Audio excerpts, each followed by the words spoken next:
जय हिंद दोस्तों, वंदे मातरम, भारत माता की जय। मैं आपका अपना मोहंती यादव। आप देख रहे हैं एन इंडियन अपडेट में चाइनीज सिक्योरिटी पॉलिसी की श्रृंखला का 20वां एपिसोड।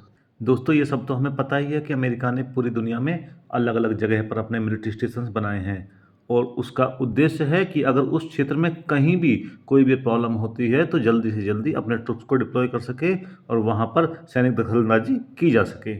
इसी क्रम में उसने सियोल यानी कि दक्षिण कोरिया में भी अपना मिलिट्री स्टेशन बनाया है और अपना ट्रुप्स वहाँ पे डिप्लॉय किया है।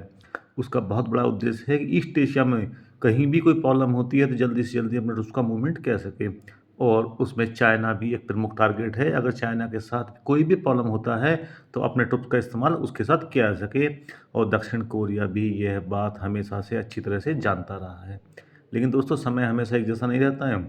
जैसे ही चाइना को उभार एक शक्तिशाली देश के रूप में होता है तो दक्षिण कोरिया समझ जाता है कि यूएसए के दम पे वह अपनी सिक्योरिटी हमेशा मैनेज नहीं कर पाएगा और उसे अपने रिश्ते चाइना के साथ ठीक करने ही पड़ेंगे। इसी क्रम में धीमे धीमे दक्षिण कोरिया ने अपने चाइना के साथ रिश्ते ठीक करने शुरू कर दिए और सन 2005 में साफ साफ यूएसए को बोल दिया कि वह उसकी ज़मीन पर जो उसका ट्रुप्स है और उसकी सिक्योरिटी सिस्टम है या उसकी सिक्योरिटी फैसिलिटीज़ हैं, उनका इस्तेमाल वह उसकी ज़मीन से या उसकी सिक्योरिटी फैसिलिटी से चाइना के खिलाफ नहीं कर पाएगा। और तमाम कोशिशों के बावजूद भी दक्षिण कोरिया के प्रेसिडेंट रू मूव हिन को अमेरिका नहीं मना सका और अब उसने साफ साफ मना कर दिया। जबकि ये सच्चाई है कि दक्षिण कोरिया से उसके रिश्ते बहुत अच्छे हैं और ट्रेडिशनली चाइना के साथ उसके रिश्ते अच्छे नहीं रहे हैं।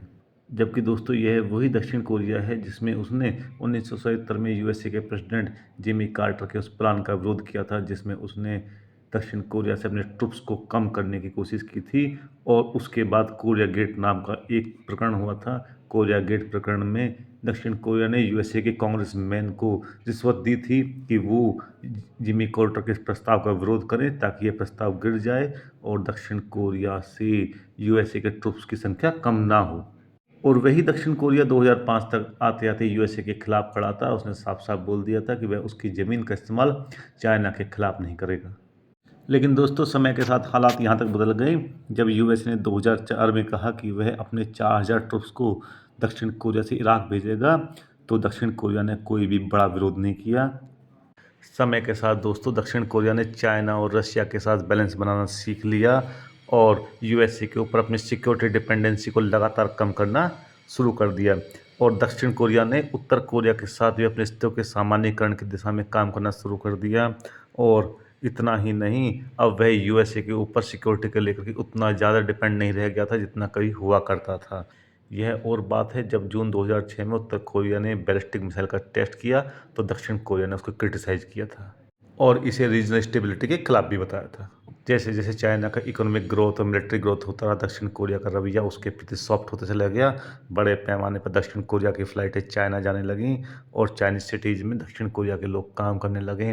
बड़े पैमाने पर दक्षिण कोरिया के स्टूडेंट चाइना में पढ़ाई करने लगे और दक्षिण कोरिया में चाइनीज़ भाषा पढ़ाने के लिए टीचर्स की कमी थी, उनकी पूर्ति चाइना के द्वारा की जाने लगी। इस प्रकार से एक नई तरीके से सॉफ्ट पावर डेवलप होने लगी जो दोनों देशों के बीच में पुल का निर्माण होने लगा। ऐसा नहीं है दोस्तों, चाइना की बढ़ती हुई पावर के सामने सिर्फ दक्षिण कोरिया ही सरेंडर कर रहा था, ताइवान भी उसमें से था। दो चाइना की बढ़ती हुई पावर के सामने अपने आप को असहाय महसूस कर रहा था या बोले तो वक्त को पहचान रहा था। अब वह यूएसए के ऊपर पूरी तरह से डिपेंड ना होकर के चाइना के साथ काम करने के लिए कहीं ना कहीं अपने आप को तैयार कर रहा था।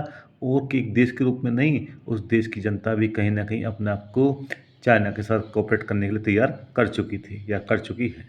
1970 के दशक से लेकर 1990 के दशक के आखिरी वर्षों तक यूएसए ने ताइवान को बड़े पैमाने पर हथियार बेचे थे और सन 2001 में ताइवान का बुश प्रशासन के साथ एक समझौता हुआ था जिसके तहत यूएसए ताइवान को diesel submarine kid class destroyer और एंटी सबमरीन रैकी एयरक्राफ्ट बेचने के लिए तैयार हो गया था। और इनके अलावा पैट्रियट 3 मिसाइल जो कि ताइवान मिसाइल डिफेंस सिस्टम का प्रमुख भाग थी, उसको भी दिया जाना था। इन सब के लिए अलग से बजट की जरूरत थी, लेकिन 2006 में ताइवान के लेजिस्लेचर ने एक्स्ट्रा बजट देने से मना कर दिया और कहीं ना कहीं ये खरीदें उससे बड़े पैमाने पर प्रभावित हुई। सिर्फ खरीद ही प्रभावित नहीं हुई दोस्तों, ताइवान यूएस रिलेशन जिस तरह से नई तरह से डेवलप हो रहे थे वह भी प्रभावित हुआ। इतना ही नहीं, ताइवान की आम जनता भी अपनी सिक्योरिटी को नए सिरे से सोचने लगी। वह मानने लगी कि अगर चाइना के साथ लड़ाई होती है तो अमेरिकन हथियार उनको बचा नहीं पाएंगे और एक सर्वे में 55% लोगों ने यह माना कि यूएसए का हथियार उनके लिए सिक्योरिटी की गारंटी नहीं है, और केवल 37% लोगों ने ही इस बात को सपोर्ट किया था कि उसे यूएसए से लगातार हथियार को खरीदना चाहिए। 2004 के एक सर्वे के अनुसार ज़्यादातर लोगों ने माना था कि ताइवान यूएसए के हथियारों के दम पे चाइना के सामने टिक नहीं पाएगा और अपनी प्रभुत्वता पूरी तरह से खो देगा। और इसका एक बहुत बड़ा कारण यह भी था कि इन सब हथियारों की प्राप्ति में लगभग 10 साल लगने वाले थे, जिसमें दुनिया बहुत ज़्यादा बदल जाने वाली थी। ताइवान की बदलती हुई सोच को इस तरह से मान सकते हैं दोस्तों। 1996 के बाद सबसे ज़्यादा लोअर बजट 2003 का था, और 2003 के बाद 2004 का बजट उससे भी 20% कम था। मतलब ताइवान सरकार अब अपनी इकोनॉमी में ध्यान दे रही थी, गवर्नमेंट रेवेन्यूज को बढ़ा रही थी, अपने खर्चे कम कर रही थी, और सिक्योरिटी के ऊपर काम कम कर रही थी, या चाइनीज सिक्योरिटी को अमेरिकन हथियारों के दम पर रोकने के प्रयासों को नए सिरे से सोच रही थी। 1990 के दशक तक अमेरिकन हथियार पूरी तरह कारगर थे, लेकिन जैसे जैसे चाइना की शक्ति बढ़ती जा रही थी, तो वह मेनलैंड यानी कि चाइना के खिलाफ ताइवान कमज़ोर पड़ता जा रहा था। उसे पता था कि बड़े पैमाने पर हमले के समय यूएसए उसको बचाने की हालत में नहीं होगा, और यदि यूएसए ने इंटरवेन किया भी तो भी इतना समय लग जाएगा, तब तक ताइवान जैसा छोटा देश या छोटा सा द्वीप अपनी सुरक्षा नहीं कर पाएगा या पूरी तरह से बर्बाद हो जाएगा। बदले में यूएसए चाहे चाइना के खिलाफ कुछ भी करे, लेकिन पूरी तरह ताइवान को बर्बाद होने से रोक नहीं पाएगा।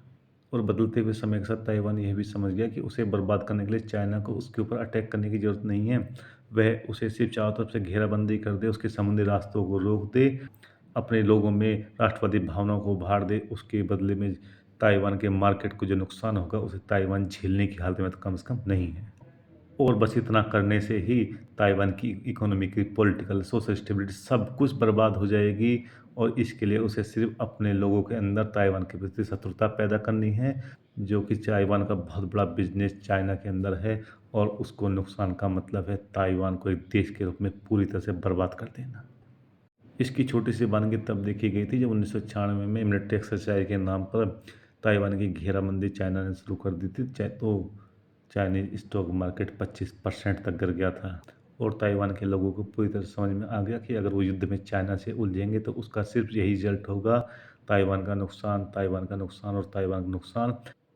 इन सब परिस्थितियों के चलते ताइवान के लोग वन चाइना प्रिंसिपल को स्वीकार कर ले रहे हैं। मतलब वो अपने आप को चाइना में मिलाने को भी तैयार हैं, और अपने देश को पूरी तरह से एक संप्रभु गणराज्य या अपने आप में स्वतंत्र देश घोषित करने के विरोध करते हैं, क्योंकि स्वतंत्र देश घोषित करने का मतलब है चाइना से वॉर लड़ना।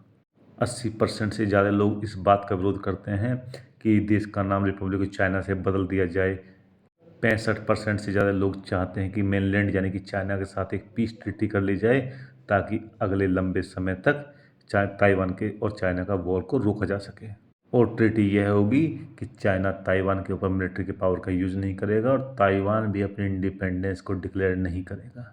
दोस्तों, जब आपकी ताकत बढ़ती है तो सामने वाले का सोचने का तरीका भी बदलता है। जब तक चाइना कमज़ोर रहा या इस हालत में नहीं था कि वह ताइवान को मिलिट्री के दम पे नुकसान पहुंचा जा सके, तब तक ताइवान के लोग भी चाहते थे कि उनका एक अलग देश हो, संप्रभु देश हो और पूरी तरह स्वतंत्र देश हो। लेकिन जैसे ही उन्हें पता चला पाता कि चाइना की पावर बहुत ज़्यादा बढ़ चुकी है, और अब चाइनीज हथियार उनका नुकसान कर सकते हैं, ये यूएसए उन्हें बचाने की हालत में नहीं है, तो उन्होंने भी कहीं ना कहीं चाइना की शर्तों को स्वीकार करना शुरू कर दिया।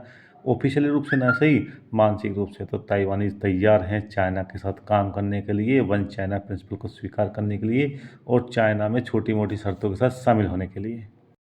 और दोस्तों, चीज़ें इतनी तेज़ी से बदलीं कि सन 2005 अप्रैल में केएमटी चेयरमैन लियन चेन ने बीजिंग का दौरा किया, कम्युनिस्ट पार्टी के लीडर हु जिनताओ से मुलाकात की, और अपनी पार्टी का ताइवान की इंडिपेंडेंस के खिलाफ जो उनका स्टैंड था उसको दोहराया, और एक इमोशनल स्पीच पेकिंग यूनिवर्सिटी में भी दिया।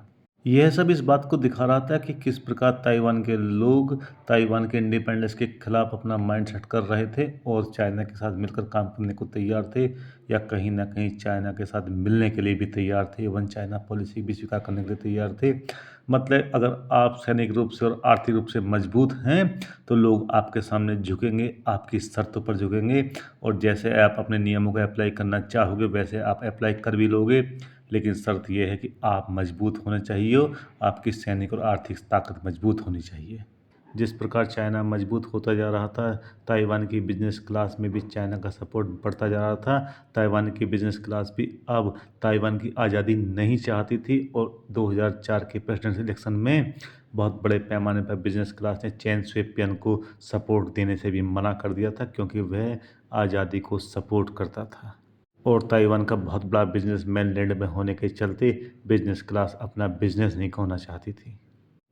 धीमे धीमे ताइवान के बिजनेस क्लास ने ताइवान की गवर्नमेंट के ऊपर प्रेशर बनाना शुरू कर दिया कि वो चाइना के साथ सी और एयर लिंक को खोले, जिसमें कि वो जानते थे कि इसके चलते ताइवान की सिक्योरिटी भी कॉम्प्रोमाइज़ हो सकती है। लेकिन इसके बावजूद भी वो बिजनेस के लिए उस खतरे को उठाने के लिए भी तैयार थे। यह सब ताइवान की पब्लिक का बदलते हुए माइंड को दिखाता है। इन सब चीज़ों से दोस्तों पता चलता है कि अगर आपका बिजनेस मजबूत है, आपकी सैनिक ताकत मजबूत है, तो आप दुनिया में किसी को भी दबा सकते हैं। लोगों की पॉलिसी आपकी ताकत और आपकी कमजोरी के हिसाब से डिज़ाइन की जाती है। अगर आप ताकतवर हो तो लोग आपकी ताकत के हिसाब से ही अपनी पॉलिसी बनाएंगे और आपकी शर्तों को मान भी लेंगे। यह सब चाइनीज सिक्योरिटी पॉलिसी में इस प्रकार से दिखाई देता है कि जब तक चाइना कमज़ोर था तब तक ताइवान अकड़ रहा था, और जैसे ही चाइना मजबूत हुआ, ताइवान, साउथ कोरिया सब चाइना के साथ आने के लिए आतुर होने लगे और कहीं ना कहीं क्षेत्र में स्थिरता बढ़ने लगी। यूएसए का प्रभाव कम होने लगा और ईस्ट एशिया दुनिया के सबसे शांत इलाकों में बना रहने वाला था अगले कई वर्षों तक। खैर दोस्तों, बताने के लिए और भी बहुत कुछ है, लेकिन आज के वीडियो कुछ ज़्यादा ही लंबा हो रहा है। इस वीडियो की मैं यहीं पर समाप्ति की घोषणा करता हूं दोस्तों। यदि आपको वीडियो पसंद आया है तो आप वीडियो को लाइक और चैनल को सब्सक्राइब जरूर करें, नोटिफिकेशन वाली बेल जरूर दबाएं। जय हिंद दोस्तों, वंदे मातरम, भारत माता की जय।